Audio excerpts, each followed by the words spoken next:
ఎందుకంటే ఆయన ఖండించడు. క్రీస్తు యేసునందు ఉన్నటువంటి వానికి ఏ శిక్షావిధి లేదు. శిక్షించడు, నిన్ను రక్షించడానికే వచ్చానని చెప్పాడు. యేసుక్రీస్తు వారు మాట్లాడి ప్రతి మాట యోహాను సువార్తలో 12వ అధ్యాయంలో యేసుప్రభువు వారు చెప్పినటువంటి మాట 42వ వచనం దగ్గర నుండి మీరు చదువుకుంటూ వెళితే అద్భుతమైనటువంటి మాటలు సెలవిస్తామని. ఇప్పుడు రక్షించడానికే వచ్చాను, శిక్షించడానికి కాదు, తీర్పు తీర్చడానికి కాదు, పతనం చేయడానికి కాదు, పాడు చేయడానికి కాదు, బలహీనపరిచే కృంగదీయటానికి కాదు.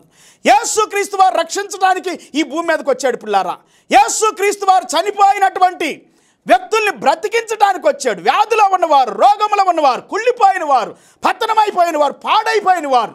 నేను చెప్పాను మీకు అపోస్తల కార్యములో 13వ అధ్యాయంలో అద్భుతమైనటువంటి మాటలు మీరు చదువుకుంటే తర్వాత యాక్ట్స్ చాప్టర్ 13 వర్స్ 28 through 39, అపోస్తల కార్యములో 13వ అధ్యాయం 28వ వచనం దగ్గర నుండి 39వ వచనం వరకు చదవండి. తర్వాత మీకు అర్థమవుతుంది యేసుక్రీస్తు వారు కుళ్ళిపోని